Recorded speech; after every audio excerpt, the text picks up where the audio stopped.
You ladies and gentlemen of the press have been less than honest reporting to the American people what's going on in this country. The baby's out of incubator. We're dealing with Hitler Revisited. This is the Scott Horton Show. Libertarian foreign policy, mostly. When the president does it, that means that it is not illegal. We're going to take out 7 countries in 5 years. They don't know what the they're doing. Negotiate now. End this war. And now, here's your host, Scott Horton. All right, you guys, introducing the great Matthew Hoh. He was a captain in the U.S. Marine Corps. Then he went to work for the State Department. He was in Iraq War II.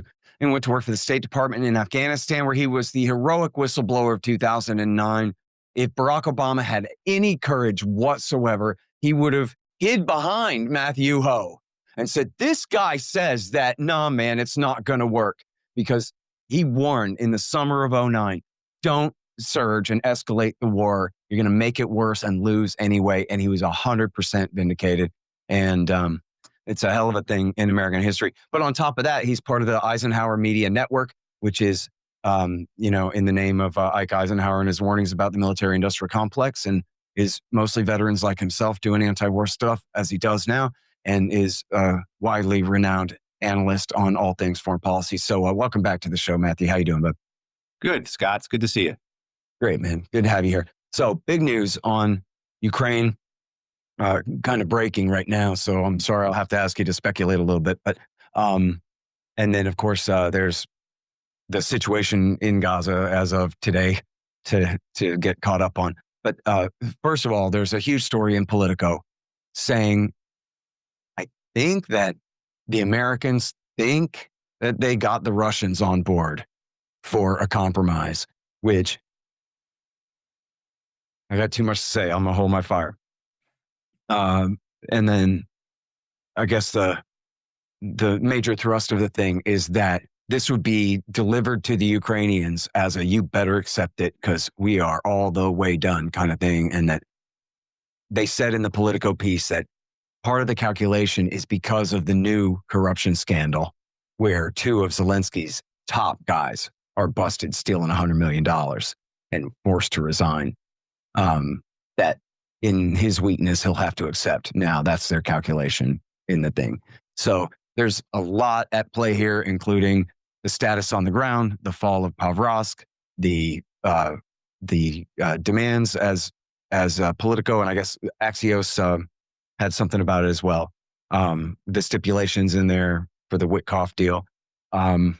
So I guess that's my first question. Speculate wildly for us, sir, Right. About what you think is going to happen here. If you think there's a real chance for peace or whether this is just going to be another Alaska or what? Yeah, I mean, my understanding, Scott, from the political story and the Financial Times and Reuters, I believe, had something. And, this is all, the Russians haven't, I haven't seen the Russians say that this is accurate. The Ukrainians and the Europeans are speaking in the manner in which we'd expect them to speak, because this would be, this isn't even really a compromise. This is essentially giving Russia a victory, not to the degree many Russians want, but it certainly is an agreement that provides Moscow with most of what it wants, particularly outside of the territorial aspects. So this 28-point plan, which I haven't seen in full yet, only as it's been filtered through media stories. But this appears to provide Russia with the control of the Donbass, including areas they have not yet taken, halts the fighting along the line in Zaporozhye and Kherson, and provides the territory there to Russia that they've already taken, cedes essentially Crimea to Russia, at least in terms of the United States' position on Crimea. It says that Kyiv doesn't have to recognize this, but the Americans are essentially saying Crimea is now Russian, which is a pretty big deal, right? As well as then the Ukrainians have to cut back about half of their army, long-range offensive weaponry, so missiles and rockets, presumably drones as well. Anything that could strike into Russia, Ukraine wouldn't be allowed to possess. The Americans would back off on providing support for the Ukrainians. So you're seeing here essentially the Americans giving the Russians a good deal of what they want. I mean, this isn't the denazification that the Russians spoke of, and it's not complete demilitarization, nor is it neutrality. But, you can see that the only way for Ukraine to go forward then is solely with the support of the Europeans. And, the Americans, you brought it up, the Americans addressed, at least the political article, the Americans referenced this as a fait accompli. So basically saying to the Ukrainians, the jig is up, it's done, this is the deal. And when asked about what about the Europeans, this official cited in the political story said, we don't care about the Europeans. So whatever has occurred over the last few months in Donald Trump's mind regarding Russia, Ukraine, if this story is true, if it's something that will be forced upon the Ukrainians, and again, as you said, we're speculating here because this is 24 hours old and no confirmations yet.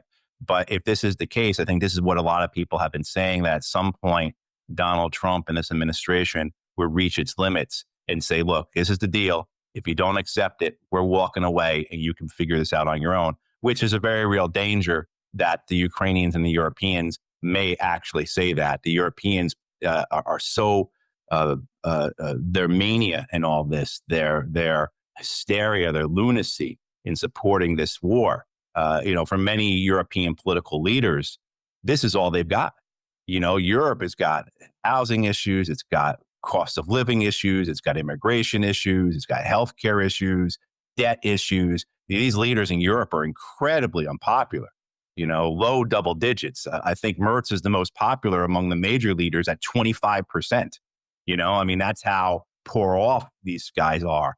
And so this identity as standing up to Vladimir Putin, this identity of democracy versus authoritarianism, this is what Joe Biden wanted to run his reelection campaign on. If you remember, the first reelection campaign of the Biden administration in September of 23 was Joe Biden as wartime president, Joe Biden going to Kyiv kind of thing. And so if the Europeans give that up, if they give up this unwinnable proxy war, then what do they have? So I think that's a lot of the gross base calculations that are going through European leaders' heads right now, because they've invested so much of their identity in this war that for them to abandon it now just seems probably impossible to them. Oh, you're muted. I always do that. That's the most frustrating part of all of this, right? Is they get so wedded to their own stupid lies that they use to justify the thing. Matt, we can't quit now. Don't you remember that we all agreed a minute ago what a terrible security threat Iraq is? The only question is, do we go now or do we go later? The question isn't whether we go or not. We already agreed about this giant pile of nonsense. And in this case, all the Europeans agreed with this preposterous narrative that Putin woke up on the wrong side of the bed one morning and decided to be Joe Stalin and recreate the empire. See you in Berlin. And boy, we better stop him. We better do all we can. Can't appease a Hitler like that. And just, boy, what a bunch of crap. And so, like you're saying, they're so deeply invested in that. They have nothing to show for what they've done. They haven't halted Russia's advance into Eastern Europe that they weren't making, right? Like they've been shadow boxing this whole time, and this whole thing is just, anyway. So, but I guess that means it'd be easier for them to quit now, right? Well, like, the fantasy of nothing to it. The fantasy of it has just perverted their sense of reality. These are, if you go back and a big influence on me is I'm sure you've probably read his stuff too, Scott. C. Wright Mills, right? The sociologist, the political scientist from the 50s. He writes The Power Elite.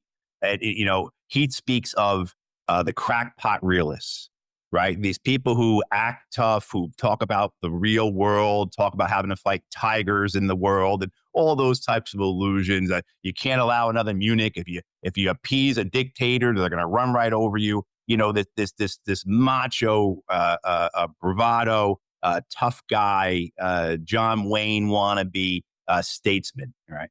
And, that's what they are. They're crackpot realists. They're just cracked in the head for no other, no more complicated of an explanation. I mean, you see this about a month ago. Ursula von der Leyen gives a press conference. She's the head of the European Union.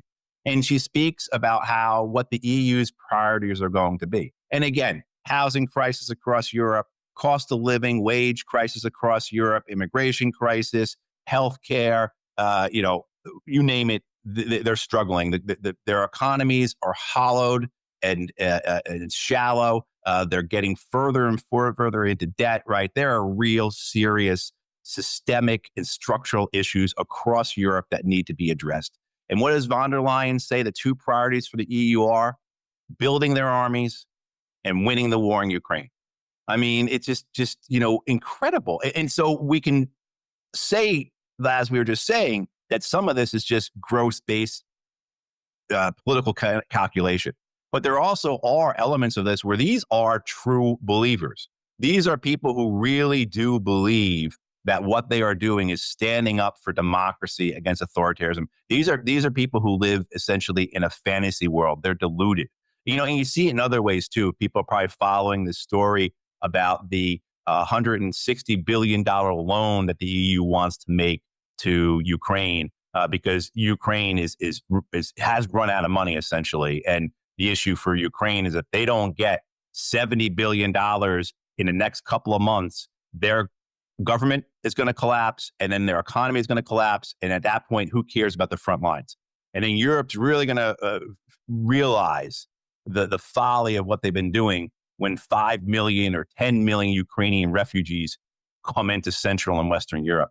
But, this idea that they're going to give this $160 billion loan to Ukraine, it's essentially predicated on the Europeans either going further into debt or essentially stealing this money out of a bank in Belgium that is holding hundreds of billions of dollars in Russian assets.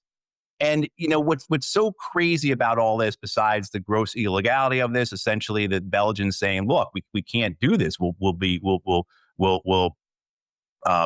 sued essentially and lose about a third of our GDP. That's how big this is. Or the fact that the Russians claim that they hold just as many European assets and the Russians will do the same or retaliate. If the Europeans steal theirs, the Russians will steal theirs. The insanity of this goes even further. Because when you start to read their speeches and look at their details and try and understand their reasoning here, they're working on these calculations that won't be an issue because Ukraine's going to win the war and Russia's going to pay all this money back in reparations. When you see the European leaders around the continent speak to the Belgians, they say, what are you worried about? Ukraine's going to win the war and the Russians are going to pay this back in reparations. I mean, this is so insane that a week ago, the Norwegian parliamentarians say, you know what? Don't worry about that. We'll use the Norwegian Sovereign Wealth Fund, right? So the money, the trillions of dollars that Norway has to make Norway one of the best places to live in the world. We're going to take that and we'll use that as the sole guarantee for this EU loan. That's insane just on its face. What's even more ridiculous about it all is Norway's not even a member of the EU. That's how cracked these people are throughout Europe in terms of how of how wedded, how caught up, how much this war has become part of their identity. I mean, so the whole thing is just absolutely ridiculous. And so, I know you don't either agree much with what the Trump administration does, but in this sense, kind of giving this ultimatum, trying to find some way to end this unwinnable war, this unwinnable proxy war, certainly that seems to be the best way forward, because otherwise, if the Europeans are willing to destroy Ukraine to save it, where does that go next, right? Yeah. Look, honestly, it's the same as if it was Bill Clinton or W. Bush or Barack Obama. If they're willing to do the right thing, then they can be Bush the Great for a day at least. And right. Donald Trump, if he wants to be a great peacemaker, then all hail that.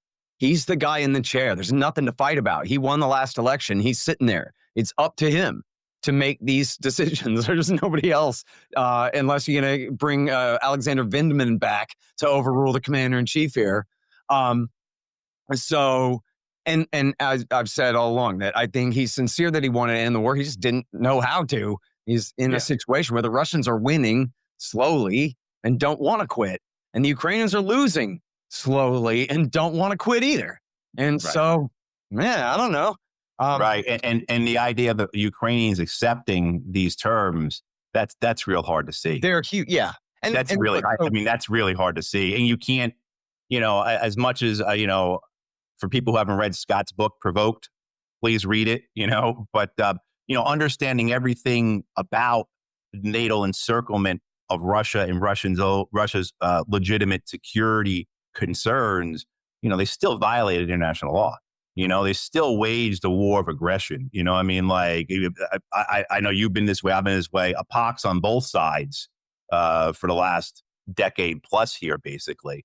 But the reality for the Ukrainians is to accept a deal like this, you can't see how the Zelensky government stays in power, particularly with, as you were bringing up earlier, the continued corruption scandals. I mean, this thing is just amazing when this scandal. It's his business partner, and they're essentially stealing money out of the energy industry. And this is the fourth winter where Ukrainians are going to be freezing in their homes at night, and these guys are taking bribes and kickbacks as the Ukrainians freeze at night. Right? I mean, like the scope of this.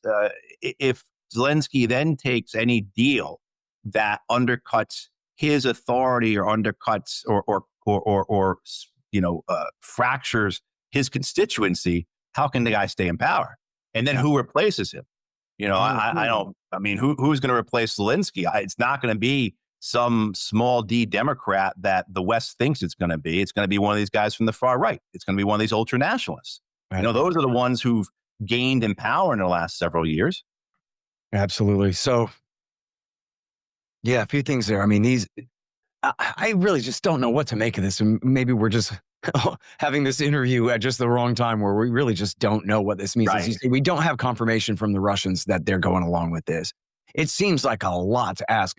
Larry Johnson in his morning email was like, this is dead on arrival, dude. There's no way that they're going to stop short of taking all of Kherson and Zaporozhye as they have. Like, it's in the law in Russia that they have officially annexed these territories.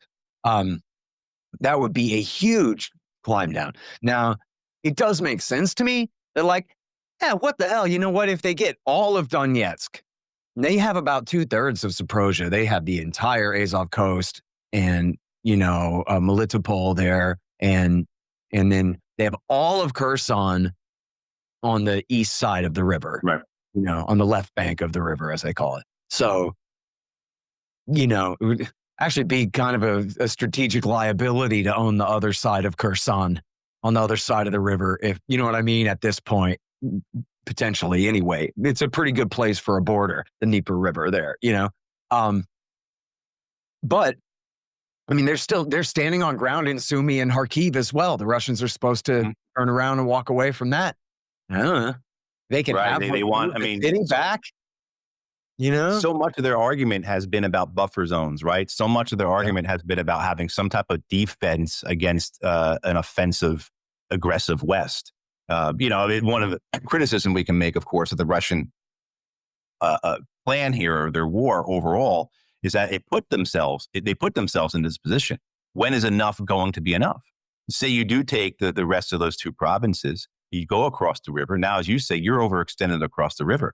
And you've got, that becomes a whole issue then of how much further do you need to push west to make sure that you can defend that area west of the river in Kherson and Zaporizhzhia provinces. That's just one element of how this thing has to, continues to creep forward. And so the farther west the Russians go, of course, the farther they go into non-Russian speaking territory, and now they're talking about having an occupation, the farther west they go. And now you're talking about an insurgency, and that just makes everybody throughout the West excited. That's, if we recall, that's what Hillary Clinton was talking about when this first happened. That was plan A, right? Or plan B. Exactly. Was that we're going to do to them just like we did in Afghanistan, all gleefully cackling like just so unaware of everything. But I mean, this is a thing for the Russians is, do they become stuck? If they don't accept this deal, okay, when is enough going to be enough? Do they have to go all the way to Kyiv? And then if they take Kyiv and that, I mean, because what's going to happen in the West then is that, and it is going to be, the Donbass, Eastern Ukraine, is the Jerusalem for NATO. This gives NATO its purpose. Or actually, if NATO starts to falter because Donald Trump and his vision of how the American empire should be laid out doesn't really include NATO in the way that it once did, okay, then you have the European Union Army, which is what keeps Ursula von der Leyen at night awake, fantasizing about, right? Being the first commander in chief of this EU army, and that gives all the rationale for it. That gives all the purpose for it. And this does nothing unless you can strike a larger bargain with the Americans to get the American missile systems out of Europe. So for the Russians, is this enough? And if it's not enough, when is enough going to be enough? I mean, they're putting themselves into a position where they're going to be further and further stuck in a morass where they are enduring or they're carrying out an occupation, and as well too facing or creating a new creature in this EU army. It's not perfect in any way for anybody, but if it is the means to end this slaughter, I'm conservative in my estimates of casualties. So I think, but still, it's going to be in the low hundreds of thousands, low hundreds of thousands. And I know people there's reason to believe that even mid hundreds of thousands, and deaths low hundreds of thousands and 500,000, 600,000 wounded on each side. That's conservative, right? That's the conservative estimate. That is the most conservative take. Right. Yeah. I mean, so if I'm wrong on that, and I'm wrong a lot, then you're talking about casualties going up into the millions. So whatever we can to stop this thing, as well as to put a break on the continual escalation, and maybe this would put a break on Europe's militarism, as well as here, the Democrats, if they get back into power, this will be one of the first things that they want to upend, is anything that Donald Trump did, not just with Ukraine, but with Europe. So the acceleration here in terms of the militarism, that if this war doesn't stop, this is scary stuff. Yeah. Hey, you guys know I got a new show? Yeah, it's called Provoked. And it's me and the great Darryl Cooper, Martyr Made. And we come on live every Friday night at 8 o'clock Eastern Time, 7 o'clock Texas. And, we talk about things. I think you'll really like it. So check us out over on the YouTube and at provoked.show. They always said, Scott, you keep drinking that much coffee, you're going to turn into a cup of coffee. And then it finally happened. I am coffee now. And if you go to scotthorton.org/coffee, you too can get Scott Horton Show flavored coffee, branded coffee there. It's Ethiopian mixed with Sumatran blended coffee. It's so good. And I have some of it right here. In fact, I'm drinking my Libertarian Institute mug, you can see. This is how I wake up in the morning, and this is how I stay awake in the afternoon. And if I was a drunk, it would be how I get home from the bar at night. So, sound advice to you guys there, take an Uber. Mundo's Artisan Coffee. Get it? They hate Starbucks because Starbucks, well, first of all, it doesn't taste that great. And then also, they support the war party. But Mundo's Artisan Coffees does not. They support peace. So check us out at scotthorton.org/coffee. Man, y'all should check out Tom Woods' Liberty Classroom. It's really great. It's like the Scott Horton Academy of Foreign Policy and Freedom, only it's Tom Woods and his guys, teaching you the history and economics you did not learn in college, but shoulda for the price you paid. But he'll help you make it up. Just click the link in the right-hand margin at scotthorton.org. All right, you guys, me here for Roberts and Roberts Brokerage Inc. at rrbi.co. That's rrbi.co. And it's such a great company. They'll help you get your precious metals at very reasonable prices with the minimal take. They'll never steer you wrong. They're never into any kind of scams or upsell you on some weird coins that you don't need or anything like that, man. It's straight business. Tim Fry does a solid job over there. And just think over all these years, if you guys had taken my advice when I told you Mike Swanson says you ought to buy metals and Tim Fry says he'll help you buy some, then boy, would you be making money this year, huh? That's rrbi.co for Roberts and Roberts Brokerage Inc. Well, so I mean, I'm sure with you on the spirit of the whole thing. Find a way to end it one way or the other, but then you compare it to the Russians' proposed treaties in December of 21. They said, look, you got to get all your equipment out of Eastern Europe, like Bill Clinton promised in the Founding Act in 1997. Close down the missile stations in Romania and Poland. That's a huge ask. Right. Permanent neutrality in a treaty and in Ukraine's constitution. NATO forever forsworn, right? No Western security guarantees for Ukraine. And then the, I guess, arrest and marginalization of prominent Nazis in the government. So it doesn't look like this includes any of those things, right? Right. And especially it says that right at the top here, in return for U.S. security guarantees. Well, we're not willing to fight for them now. So what are these security guarantees? That we promise to send them more weapons the next time they get attacked too? Right. Yeah. It's, I mean. So these all sound like, I'd be really surprised, I guess, if Putin was willing to climb down this far from his stated goals at this point. I mean, I mentioned this briefly a minute ago, but it's worth, incorporating into the subject matter here. Pavlovsk is falling right now, or is being taken by the Russians, and which is, I think, the last major city in Western Donetsk that they had left to take. So there's still quite a bit of land, but it's just countryside out there now. So, I think that's right. So,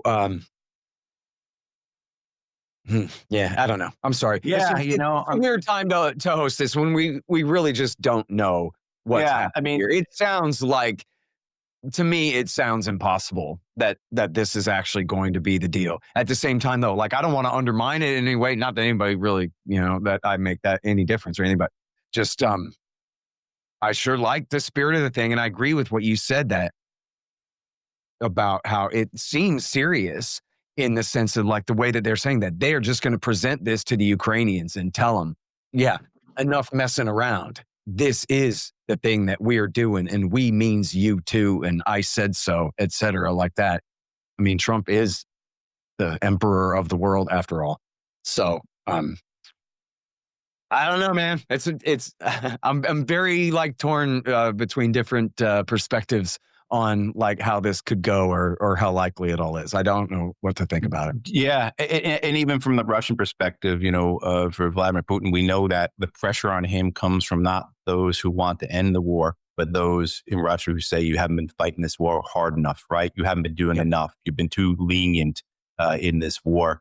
So if he takes, as well as the fact, as you said, they wrote these provinces, these oblasts, into the law. They are, as far as Russia is concerned, officially a part of Russia. And so can Vladimir Putin accept this deal with the pressure and as well as with the status that they've conferred on these lands? Yeah. Can he do that? Can he get away with it? He's a very popular president. We all know that, et cetera, et cetera. But is this even too much of an ask for him then to accept something that is only maybe 70% of what they want, in totality? Could he, the idea of the Americans walking away, that's and what that then does to the American-European relationship. And does that then take care of these issues in Romania of missiles in Romania and in Poland, right? I mean, is that the answer then for the Russians? Is if the Americans walk away, that takes care of our higher level strategic concerns here, right? That takes care of these, the idea of the Americans putting Tomahawks into Germany in 2027. Okay, now it's moot. Now it's not going to occur because Donald Trump has essentially divorced the United States from the Europeans over this Ukraine issue. So is that something that the Russians will put into their calculus? I mean, I think the Russians have, I think they would like to have arms control. They've certainly brought that forward a number of times, including almost 2 months ago when they said, let's extend a New START treaty. Still no response back from the Americans. But you've also seen the way the Russians have handled this, where they met our positioning of these missile systems of Europe with building whole new classes of weapons, as well as the larger American modernization program, right? So yeah, you can now, our submarine launched ballistic missiles, people who aren't aware, they are now first strike weapons. Up until the end of the Obama administration, submarine launched ballistic missiles weren't accurate enough to be first strike weapons. Now they are. That changed the entire dynamic in terms of the nuclear relationship between the United States and Russia. And so as well as putting these weapon systems into Europe that have very short flight times to Moscow. So what the Russians do, they built these whole new classes of weapon systems that, yeah, you might take us out in a first strike, but our Poseidon torpedoes and these Brezhnev nuclear cruise missiles that can fly for 3 weeks or just stay airborne forever or whatever they claim they can do, they'll get you in the end. So the horror that we are looking at here, this is not, we're roughly the same age. This is not the promised world, man, we were told about. That's right. In the early 90s. Yeah, the Bushes and the Clintons, Biden and McCain. Man, these are just the most irresponsible people you could have possibly had in charge this whole time. Right. And now I think today is Dick Cheney's funeral, right? Yeah. I just saw a clip of it. My friend who's got a head injury from the war, he tweeted out, he goes, one of the best things about having all this memory loss is I got to discover again that Dick Cheney died. Well, I'll give a plug for the therapy and the psychiatrists and the psychologists at the VA, because when I was walking my dog yesterday, I saw all these flags at half staff, and what the heck is this about? Google, right? And then Googling it, and Jesus, it's because we're celebrating Dick Cheney died. Yeah. And I want to give all the credit to my therapist, my psychologists and psychiatrists over the year who allowed me not to have a meltdown on the sidewalk in front of the post office yesterday when I realized the flag was at half staff for Dick Cheney. So I just want to give all the credit out to the VA folks, who helped me over the years. That's right. Yeah, because the Matt of 10 years ago would have lost it. I would have lost it. Yeah. So. Yeah. Now you're at this time, late date. It was ironic that he lived this long already, right? So it was at this late date, you just have to see like the dark satirical humor kind of thing in the thing at this point, so. I still, I still, when I think of the guy, I hated the war, but I didn't have to go to it like you did, man. Yeah. So I hope it's a terrible thing to say, but I hope he died cold, alone, and scared. Like even 2 weeks after his death, I've still not been able to get through my hatred of the man, and all that he represented, my anger towards it. It stayed out to be with me. And this is, for a lot of guys, with the rest of our lives, because there's no resolution, there's no justice. Yeah. This is something that disturbs veterans with PTSD and moral injury and traumatic brain injury. It's this unjust world. We took part in this war, we came back, et cetera, et cetera, et cetera. Dick Cheney dies. There's a big state funeral. Flags are at half mast. Yeah. It's hard for veterans who have these moral injuries, the PTSD, the traumatic brain injuries, to handle things like that. So if guys are out there listening who are bent out of shape about this, upset, realize the circumstances that you're going through with this, why it's happening, and do all the things they've taught you in therapy to do. Yeah, man. Listen, I did a show yesterday with Jay Burden, who's this great young new right-wing podcaster. I really like him. And he asked me, look, all my audience are young guys. We don't really know Dick Cheney. We heard of him and we know people don't like him, but we don't really know a lot because, they were little kids then. This was 20 years ago, man. Yeah. So for young people in the audience who know that, they think of him the way you and I think of Dick Nixon. It was before our time. We know that people don't like him, but it was, you know what I mean? So, even better, Spiro Agnew, Yeah, exactly. Tell me about Spiro. Obviously you got real hard feelings here, but factually speaking, for what? What'd Dick Cheney ever do to you, dude? Yeah. So, Dick Cheney is actually a pretty, if you can divorce yourself from your feelings and be objective about it, Dick Cheney is a pretty impressive figure. You look at his profile, you look at what he accomplished for himself and for his constituents. He understood how power worked.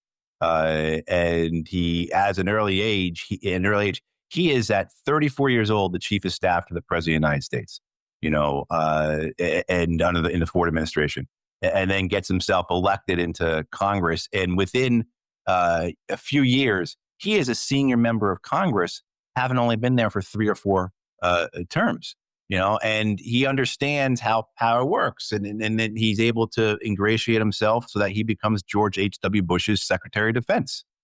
And then he understands where our society is going, particularly in terms of the privatization of the outsourcing of the U.S. military. So after being Secretary of Defense, with a process where he really, helped push this privatization of the military, he goes to work for Halliburton, which also includes Kellogg, Brown and Root, although it may have been Brown and Root at that time.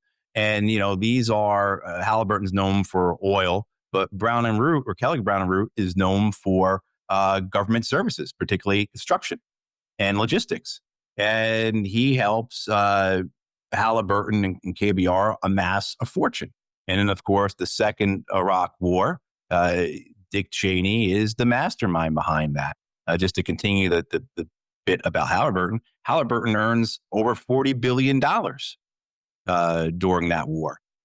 Dick Cheney, in deferred payments, received $70 million from Halliburton from his time as CEO.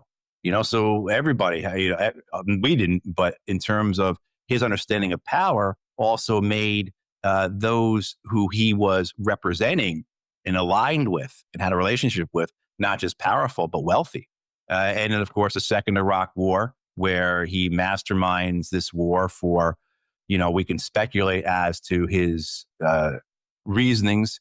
Certainly there was the issues of oil and energy resources, but he also was an arch neoconservative. He was one of the founding members of the Project for a New American Century. He believed in the use of military force to ensure the American empire maintained control, maintained what it possessed, and if possible, gained more. And so Cheney, his understanding of why we had to invade Iraq was certainly influenced by a number of factors, his ideology, as well as to the idea that these are resources we can take. And he supports the torture program, or he effectively orders the torture program that the United States carries out. He is, I'm not sure in terms of how much you can give him credit for things like Stellar Wind, which was the mass spying on the American people by the Bush administration, well known through warrantless wiretaps especially, but the larger Patriot Act. Dick Cheney was a huge proponent of the Patriot Act, which was, Scott, you can talk about this better than I can, but in terms of the assault, the violation of American civil liberties, it's hard to, you've got to go back decades. You got to go back to World War II to find that level of assault or violation of civil liberties en masse as we have with the Patriot Act. And so that's who Dick Cheney was. He was someone who famously said after the 9/11 attacks, and who realized what the 9/11 attacks allowed. The 9/11 attacks for Dick Cheney and for others, this is the way that we get more authority. This is the reason for more power for us. And he was able to implement that. He was able to seize that. And he's never remorseful. He's never recalcitrant. He's never regretful. He goes to his grave believing that he has done the right thing, whether he actually believes it or not, or he's going to continue that image. So that's who Dick Cheney was, responsible for the deaths of, according to the Brown University Cost of War program, 4.5 million people from the war in Iraq and the larger instability through the region. 4.5 million people dead because of Dick Cheney's decisions to carry out that war in Iraq. And so, yeah, that's who Dick Cheney was. Yep. And let me just add that the torture was so that they could get lies about Saddam Hussein's connections to Osama bin Laden. People say torture doesn't work. Yeah, it does too. I'm going to keep pulling out your fingernails until you tell me that Saddam Hussein gave you guys money and training. And then the guy says, okay, Saddam Hussein gave us money and training. All right. Yeah, torture works great. And then the other thing is, and this is part of him, you've really taken the lead in launching Iraq War II, although it was W. Bush, of course, sitting in the chair and pulling the trigger on that. but he really let Dick Cheney decide so much of that policy. And a big part of that was hiring all the neoconservatives, the Likud party agents in America that launched that war, not for American interests at all, but because they had been fooled by the Iraqi exile Ahmed Chalabi into believing that a new Shiite Iraq would force Hezbollah to stop being friends with Iran and suck up to Israel, and they'd build an oil pipeline to Haifa, which is the dumbest couple of lies that any foreign spies ever believed in, and took America to war over. That was a huge part of what that was about, is their clean break strategy for Israel, led by David Wurmser and, of course, Richard Pearl and Douglas Feith and Paul Wolfowitz and all these guys. That was what it was all about. Colin Powell himself said that Dick Cheney and the neoconservatives created a separate government inside the government. And in fact, recently there was an interview with David Wurmser where he is attempting to debunk Tucker Carlson's 9/11 documentary or whatever. And he just reinforces all of these narratives exactly. Like, yep, it was us neoconservatives versus Colin Powell and Dick Armitage and Condoleezza Rice and her agents, Black Will and Zolik and Zelikow and all this. And like, yeah, exactly. These are the battle lines as drawn by Justin Raimondo at antiwar.com in real time back then, 100%. Yeah, this is who they were and how they did it.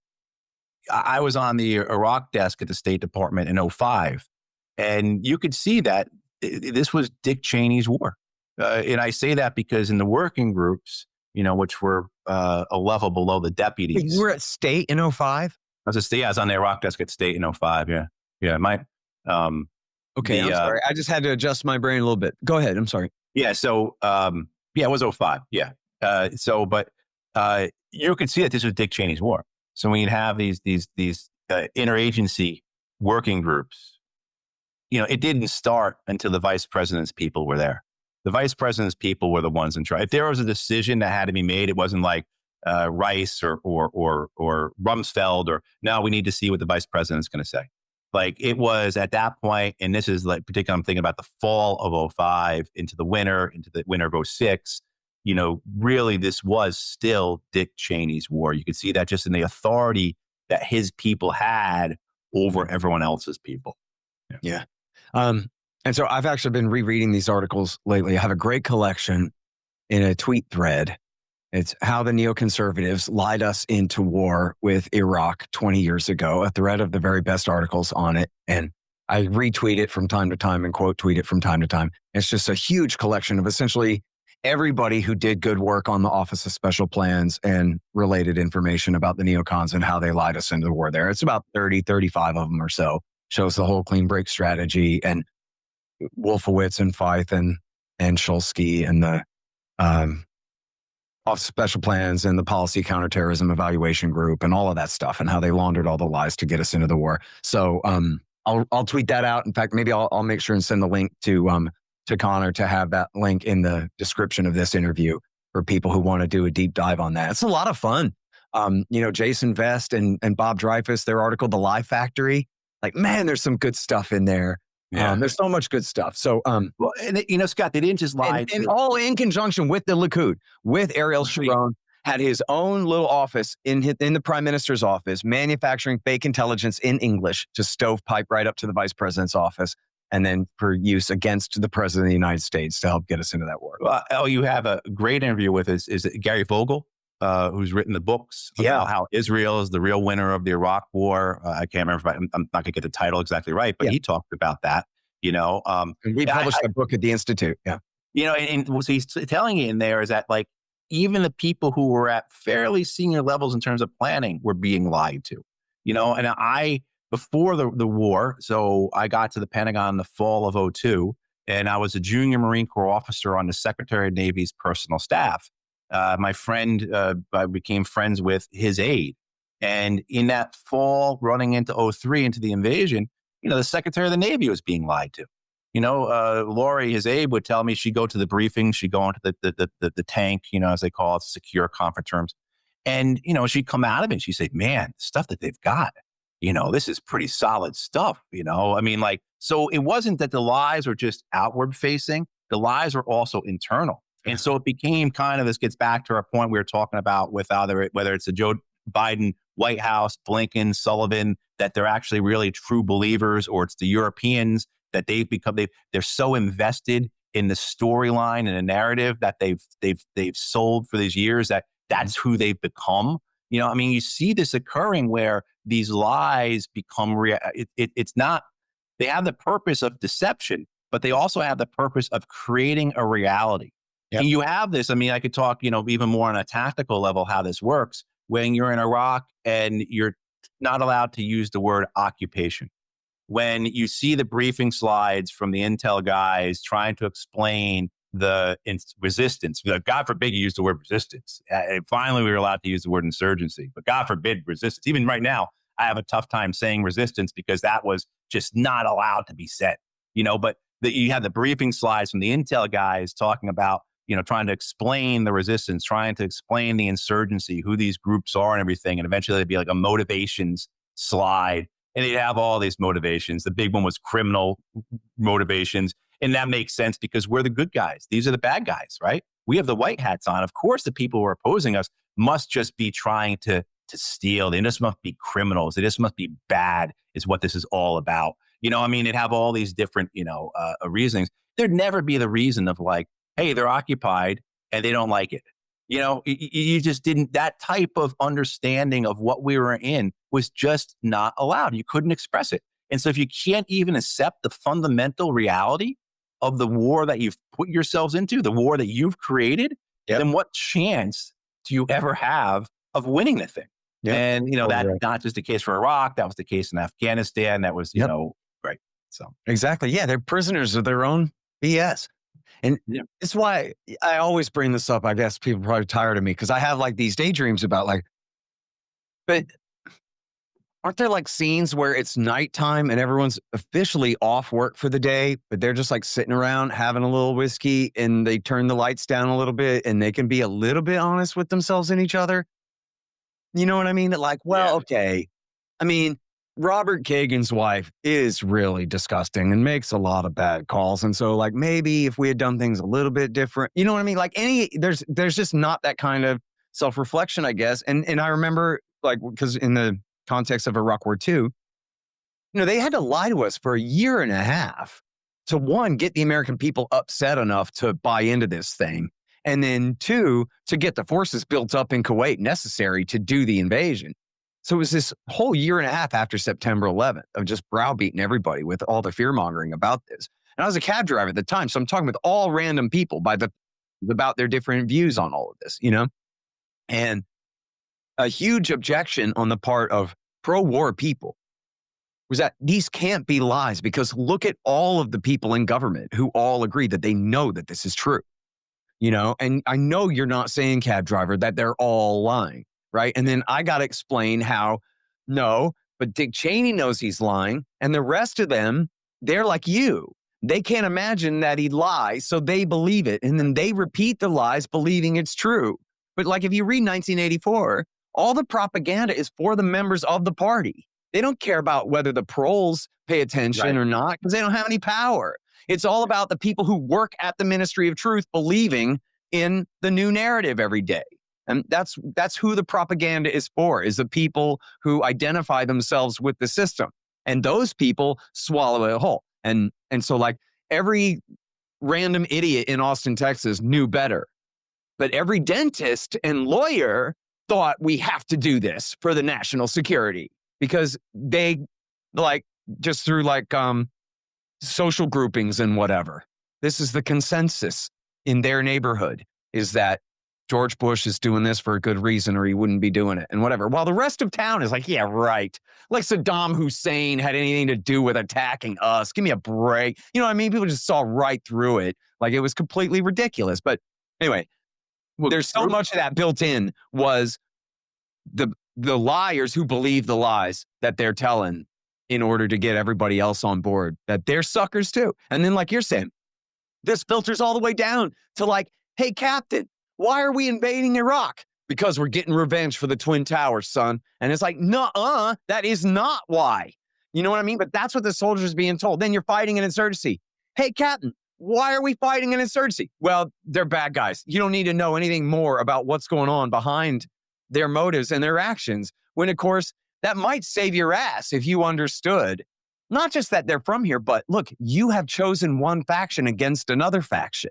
So this faction feels like they're being treated very unfairly. Well, you might be able to ameliorate that with a handshake and a deal rather than simply fighting, if you understand motivations. You know what I mean? Like, Right. So yeah, as you're saying, when the BS filters all the way down to the level that some guy getting his legs blown off in the backseat of his Humvee is what that really comes down to, you know?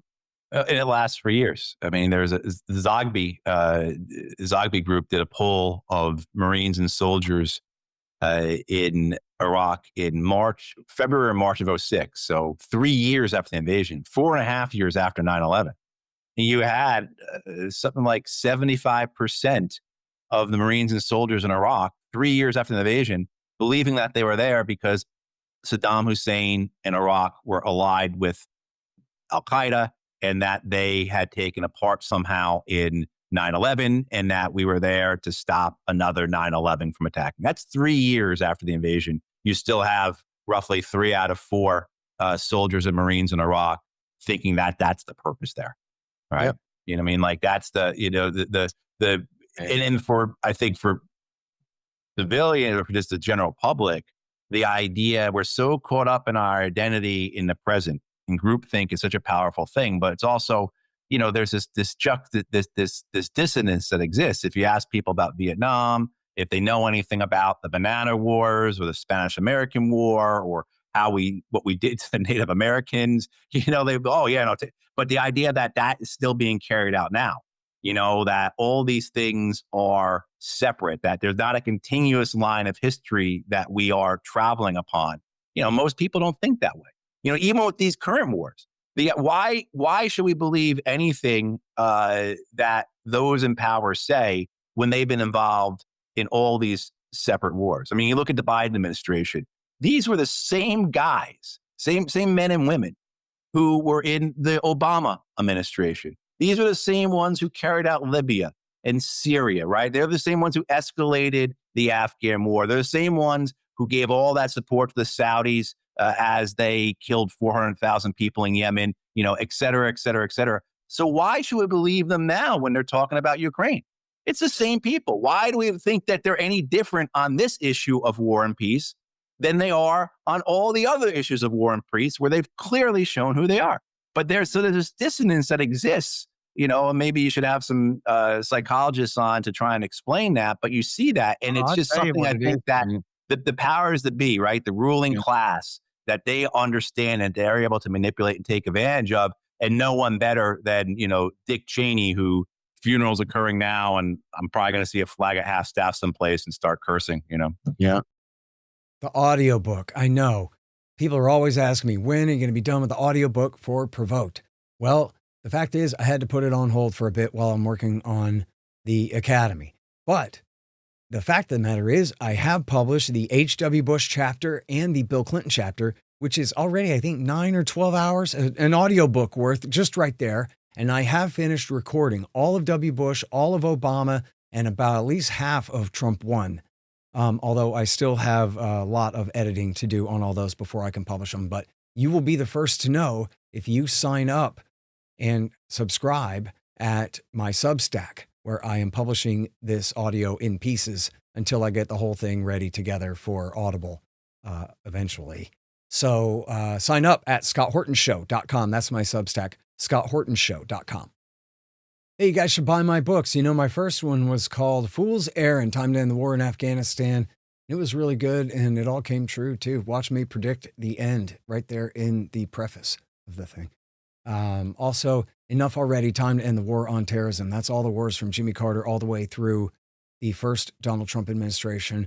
And then my latest is Provoked, How Washington Started the New Cold War with Russia and the Catastrophe in Ukraine.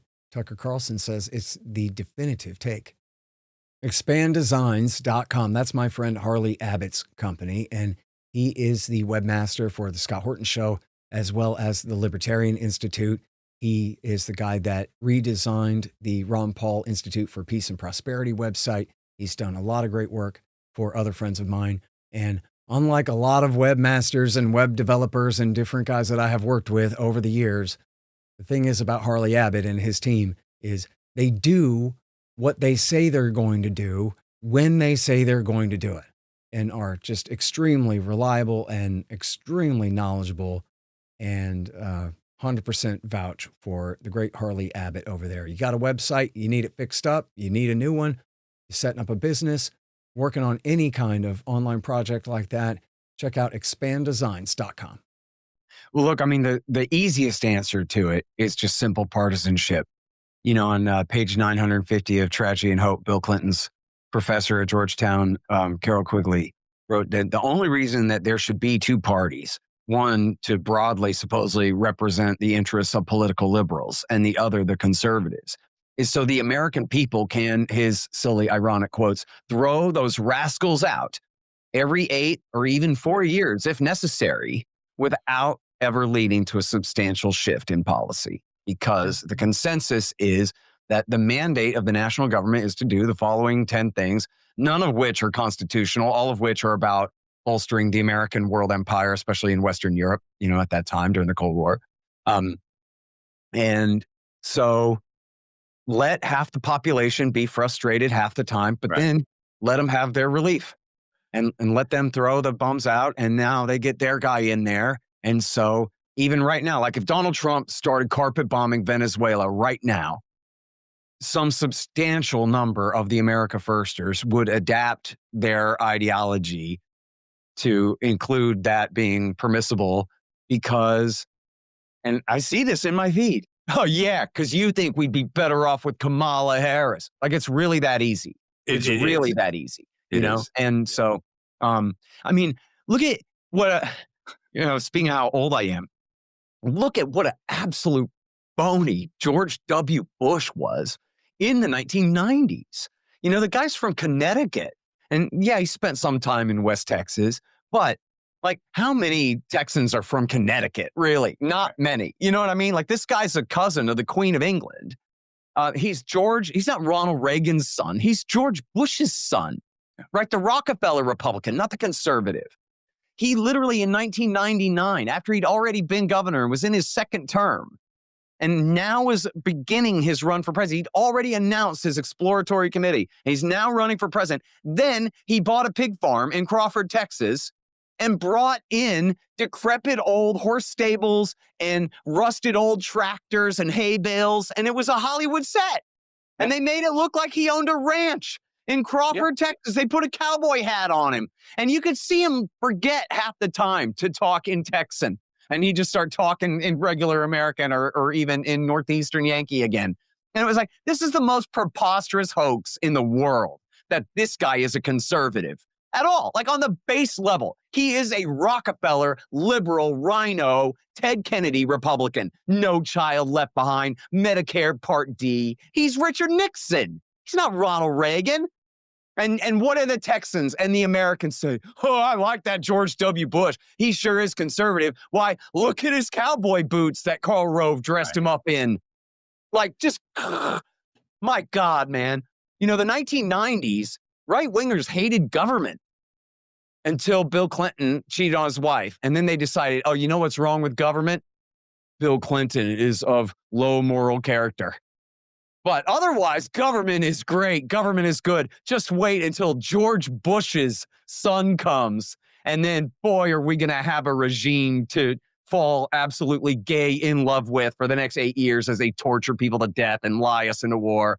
I mean, the rejection of the Bush legacy on the right now is only an inverse reflection of their dedication to the cult of their power 20 years ago. I mean, it was bad. It was really bad. How much they wanted to believe and let themselves believe, you know?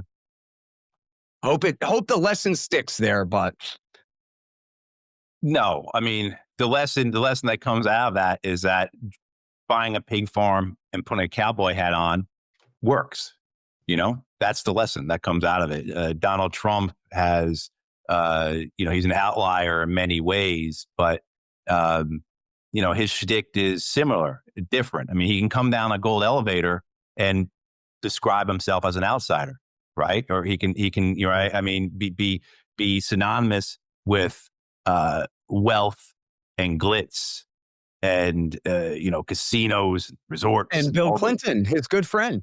Yeah, and exactly, and still be seen as some type of populist who's going to right the wrongs of the elite, right? I mean, it's this whole Epstein thing. I don't want to get into that, but like this whole Epstein thing. I mean, the anger of it in our society and the attention on it by our people. Yeah, I mean, it's sensational. It's pedophilia, it's sex trafficking, very serious stuff, very interesting stuff, right? But overall, I think the real thing is just that the larger morality tale of it, the larger narrative or story of it, about how there are two classes in the United States. There's the ruling class that gets away with what it wants, and then there's the rest of us. It's the George Carlin aphorism, right? It's a big club and you ain't in it. And I think that's, for me at least, why the interest in the Epstein story has continued. I mean, this has been going on for years now. And I think if it was just confined to issues of sex trafficking and pedophilia, however serious they are, this would have come and gone. But I think because it incorporates this larger reality of the ruling class, the elites, being able to do what they want and their depravity because of that, I think that's why it's driving the American people and their anger, to see something done with it. Yep. Yeah, it makes you wonder how many other Epsteins are operating the same kind of racket right now. Whatever it is, yeah. Why would it just be that one guy? Yeah. All right. So speaking of Israeli spies and everything, how about let's spend the last few minutes here on getting your appraisal of the current situation in the Gaza Strip. Obviously, it's a hell of a lot better than it was, but they are still being bombed and killed, as we cover at antiwar.com every day. They have these yellow lines and red lines, and the UN Security Council has now rubber stamped the Trump peace plan for the Gaza Strip. I guess maybe I'll add one thing as a premise to the question too, which is that I think overall we'd probably agree that the Israeli plan for the war really completely failed, right? They did not achieve the destruction of Hamas, and they did not achieve the ethnic cleansing of the Palestinian people out of there. They were not able to find a place to force them to go. And they may have been limited by the Americans, or I'm not sure who told them that, look, just kill like 100, 120 a day max, and you can keep going, but don't, keep it. And I guess that just wasn't enough to force all the Palestinians to just go drown themselves in the damn sea. So, so they lost. Just as Ramsey Baroud predicted right after the war began, that we already saw how this ends in 2014. The IDF is not willing to get shot up enough to win this fight on the ground in close quarters combat. And so at the end of the day, Hamas will survive because all the insurgents have to do is not lose. Everybody knows that. So here we are. Trump has finally called something like a ceasefire and has something like a plan for the place. An international force. They got an American base there now, Matt. They're having an international force of some description take over the Gaza Strip, at least in name so far. But I don't know what the hell any of it really means or how far any of it's going to go. Of course, there's Netanyahu's dead body there to be gone over if they're actually going to do anything like rebuild the Strip for the people of Palestine. So I'm just God dang, I don't know anything. I mean, you tell me what you think is going on and is going to happen there right now, as best you can tell. Yeah, I'm not. I don't believe Israel lost. I think it's a zero sum, right? So there's no winners or losers in the tradition in a definitive sense. But I see Israel at worst being at the status quo of October 6th, and actually even better because they've shrunk the Gaza Strip to 45% of what it was, and they've pushed everyone into that 45%, and they've taken the best farmland. Right, they've taken some of the best water resources in the Strip, and that's what their settlers want. And they've got a commitment from the Trump administration to rebuild that Israeli-controlled 55% first. And if anyone believes that they're going to rebuild the Palestinian-controlled 45%, please explain to me why you think that's the case. I think Israel in the region has increased its dominance. It certainly has been allowed to do as its wish, and it has effectively broken apart the axis of resistance. I mean, look at operationally their successes and strategically their successes in Lebanon, in Syria. We can talk about the issue, the war with Iran over the last 2 years. You can point to things that say the Iranians have an advantage. Others will say the Israelis have an advantage. I think they've both effectively deterred each other for the time being. And then it's coming back to the mania that exists within Benjamin Netanyahu's mind over whether or not he believes he needs to launch another war against Iran. But I tend to look at this in the sense of what has Israel achieved in terms of objectives. And I think politically, what they've been able to achieve through because of the United States is to put in place this colonization of Gaza by the Americans, essentially, with a covering of an international force to give it some type of credence, not underneath the control of the United Nations, but underneath the control of this Board of Peace, which Donald Trump is going to put Mohammed bin Salman on and Tony Blair. Those are the only two people that seem to have been invited so far to be on the Board of Peace.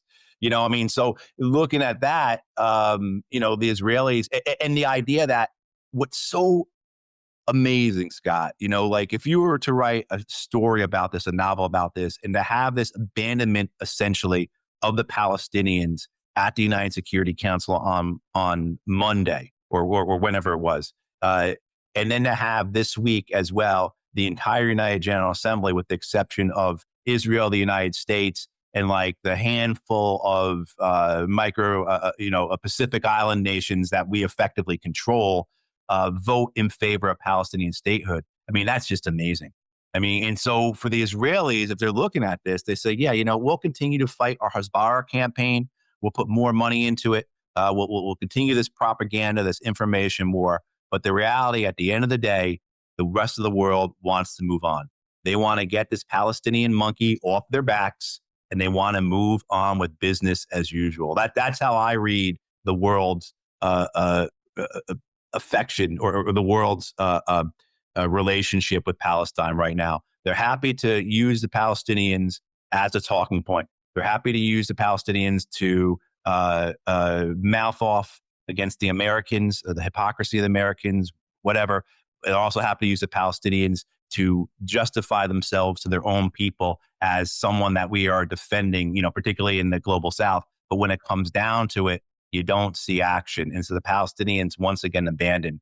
So I see Israel actually in a pretty good place as of today in terms of reducing the Gaza Strip down to 45%, getting settlers in there, whatever this fantasy about the Trump Riviera comes to be, but increasing their dominance, increasing their control throughout the region, shattering the axis of resistance.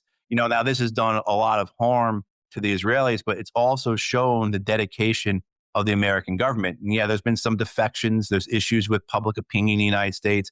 I think the Israelis feel that they can get through all of that they'll figure out a way to maintain their relationship with the American government, so that at the end of the day, if anyone actually actually follows up on their words with action, the Americans will always be here for us. This was the whole thing with this Uniting for Peace idea that we're going to, a protection force is going to be assembled among nations, and they're going to go into Gaza and protect the Palestinians from the Israelis and the Americans. It was always a fantasy. What nations in the world are going to assemble an amphibious landing force to invade Gaza and fight not just the Israelis and the Americans? The Israelis know as long as they have the Americans, they can do whatever they want. And that includes economically, because the United States is never going to let Israel's economy collapse. If the United States is willing to give $50 billion to Ukraine to pay for Ukraine's pensions and to keep their fire departments working and to, keep the lights on in Ukraine, essentially, what will we do for Israel? And now we're looking at a 20-year memorandum of understanding that's going to be negotiated. The last 10-year deal, Obama gave Israel $3.8 billion a year.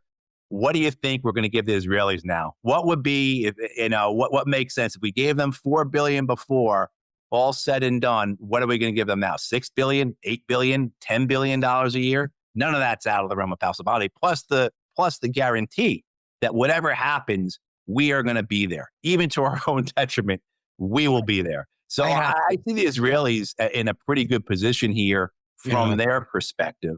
And they were never going to win in Gaza. They were never going to break the Palestinian resistance. The only way they could have done that is by dropping atom bombs on the place. And they hold out. They hold out hope, and the Americans hold out hope that, as you said, the Palestinians will be so immiserated that they can't even grow. They're not even able to grow crops, right, to feed themselves. They're going to be so immiserated in this 45% of that's what's left of the Gaza Strip that they will throw themselves into the sea, or that eventually will come up with a bribe large enough for Sisi to allow them to come into Sinai. That's I think the hope of the Americans and the Israelis on this. But otherwise, I think they feel like they're in a pretty good position. Yeah. Well, and you definitely got a point about, they certainly have weakened Hamas compared to where they were. They have really, decimated, but they've severely weakened Hezbollah by some gigantic percentage by killing their leader and the pager attack and all the missile strikes and everything. They've severely crippled Hezbollah. They got bin Ladenites ruling Syria instead of the Alawites now. Major win. Yep. The Iraqis are with Iran, but they have no interest in picking any fights with Israel here. They've got a couple Shiite militias, have launched a couple of pot shots, but for the most part, Baghdad has no interest in taking part in any of this. The Houthis can launch some drones and some rockets, but they have no ability to field an army anywhere or do any kind of thing like that. So you're right. Yeah, everything's more or less coming up Netanyahu. And I have to just add here at the end that in the Constitution, as I know you know, because you took a sacred oath to it and everything, that the Congress is forbidden from appropriating money to the military for any period longer than 2 years in order to discourage militarism. But there's nothing in there preventing them from signing a 20-year appropriation deal for money for a foreign nation's military. Guess James Madison never thought of that we would tolerate anything like that. And so 2 years for the Pentagon, 20 years for Tel Aviv. Right. All right, man. Well, I have taken up enough of your morning. Thank you so much for coming on the show. You're always full of such great insight, and I really do appreciate you, man. Thank you very much, Scott, and keep doing what you're doing. We didn't even talk about your the school that you're running, which I think is such a great idea. You're right. We should talk about that. You want to talk about it? Yeah, because I think it's such a great thing. There's not that many platforms out there, I feel, that kind of teach the stuff that we're talking about. Particularly for people as an entry point, for people who are familiar with history, but they don't understand history, say, as the continuous line. Like when I resigned from Afghanistan and I entered the anti-war movement, something that I didn't want to do. The first time I met with Veterans for Peace, I was like, who are these loons? I don't want to deal with these guys. These guys are silly, and then I found out these guys know more about history, let alone their own experiences in war, than I ever will. And so I think it's that like kind of level of basic understanding of American foreign policy and how it's historical. It's not got to do with whoever won the election and is sitting in the Oval Office. It's got to do with the empire. I think that's what you're trying to accomplish there. Of course, yeah. The premise of the thing basically is, as Tom Woods put it, was that every time one of us goes up against a hawk in a public forum, we kick their ass. They got nothing on any of us. I don't know if you saw the recent clip of Max Blumenthal absolutely breaking out hydrogen bombs against this cuckoo. I don't know if he was the former ambassador to Venezuela or something. But yeah. Here's more. Yeah, I saw that. Yeah. Dude, Max starts telling him the story of his own life. He's got this giant grin about, yeah, right, at the beginning. And boy, he just wipes that smile right off of his face. Oh, I felt bad for the guy. Remind me to not get in a fight with Max Blumenthal. Jesus Christ. Right. Anyway, but then the thing is, there's not enough of us. We just need more of us. So the idea is we have this course. So everybody who's basically hip to the Matthew Hoh, Scott Horton take on the American Empire has a place to go where I walk you through this stuff slowly and really get you up to speed to make a bunch of more Scott Hortons, a bunch of more Matthew Hohs, so that, if you and me got to take a week off, for a medical emergency, there's always plenty of non-interventionists who have their act together, who really know what they're talking about and can get up there and represent our side of the fight against the war party. And I think right now it's just a matter of like the donors and the owners of the party, the Zionists especially, and the other, the military industrial complex firms or whatever, the very elite level versus essentially the entire population of the country who no longer are in favor of any of this. And if they lost the right, well, they lost those who were willing to fight. And so that's it, dude. Game up, empire over. And it's time for the American people to absolutely demand it and insist upon it and have confidence that they know they're right and get in there and win the fight. So that's what it's all about, is getting people trained up to replace us. And so it's at scotthortonacademy.com. And thanks for mentioning it. I already know people are getting a lot out of it. People are adding it to their homeschool curriculum. People are, showing it to their friends and family, and I'm getting a lot of great feedback from the thing already. So, and we've got a lot of great stuff coming up, including, I think next week, we're going to be adding Adam Francisco in his course, Debunking Christian Zionism, which is going to be absolutely fantastic. So it's a really great thing, man. It's me and already 3 other great expert teachers, but then we're going to be adding more and more great stuff all the time. So, well, I think, for younger folks too, who may be in high school or going through college, or, this resource that's available to them, then, something they can cite, right? Yeah. Something that, they can use, because, you could go through the best universities in this country and never read a critique of the American empire. I certainly didn't. I went to a very good private college, and I didn't read any Chomsky or Rothbard or anything like that. They might have given you some Zen, right? People's history. No, I mean, like, I didn't hear, not even Zen, I mean, like, so, right. I mean, like that type of a resource, just to compare with, just to, do your due diligence and ensure that you're understanding the entire context, the entire story here. And it is, I mean, for many people, Scott, man, I see this like, it's revelatory for people. I was in that film that's on Showtime, Bodyguard of Lies, about the Afghan War. People who had kids who were in that war will say to me, like, I didn't know any of that. I mean, and so you could have people whose children were risking life and death in the Afghan War who didn't know that the whole thing was one giant racket, that it was built upon lies, that there was never a chance of success, that the Taliban weren't allied with Al-Qaeda, I mean, et cetera, et cetera, et cetera. And it's because the information is just not there. It's not accessible. So I think what you're doing is fantastic. Cool. Well, thank you very much for the vote of confidence there, man. And, we're trying to make something really great out of it. So maybe we'll do a course on great American whistleblowers. All right. Thank you very much, Matt. Appreciate you. All right. Thanks, Scott. Appreciate it. The Scott Horton Show is brought to you by Roberts & Roberts Brokerage, Inc., Moondo's Artisan Coffee, Tom Woods Liberty Classroom, APS Radio News, and Dissident Media. Subscribe to the show at scotthorton.org, scotthortonshow.com, libertarianinstitute.org, youtube.com/Scott Horton Show, iTunes, Spotify, etc. And check out my books, Fool's Errand, Enough Already, and my latest, Provoked, How Washington Started the New Cold War with Russia and the Catastrophe in Ukraine, at Amazon.com. And I'm serializing the audiobook of Provoked at scotthortonshow.com and patreon.com/Scott Horton Show. See you next time.